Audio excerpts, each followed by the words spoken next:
Engine codes P0400, P0401, and P0402 all relate to a malfunction in the exhaust gas recirculation system. A P0400 code indicates a general EGR flow malfunction, often caused by carbon buildup, a faulty valve, a vacuum leak, or a failing sensor. More specifically, a P0401 code means the engine control module has detected insufficient exhaust gas flow when the EGR valve is open, while a P0402 code signals that an excessive amount of exhaust gas is flowing into the intake manifold. Here are two of the most practical solutions to fix these error code. Method A, the EGR valve.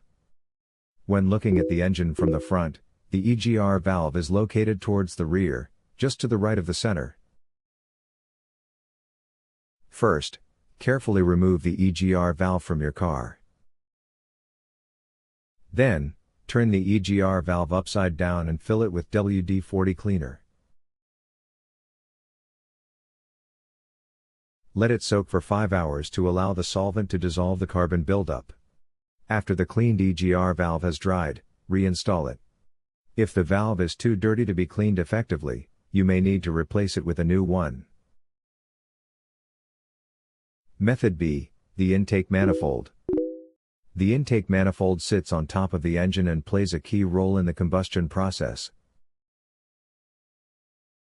First, carefully remove the intake manifold from the engine. Use the WD-40 cleaner to remove the crud inside the intake manifold, and wipe it thoroughly to ensure all carbon buildup is gone. Reinstall the intake manifold after it has completely dried. After the repair, you can now use the Zeus app to clear the error code. And tap the rescan button one more time to make sure everything is fine with your vehicle. To save more money on car expenses, claim a free engine code scanner at the description link below, or check out the video here for more info. You're also welcome to leave comments below. Our mechanic professionals will answer them shortly. Don't forget to like and subscribe to our channel. Thanks again for watching this video.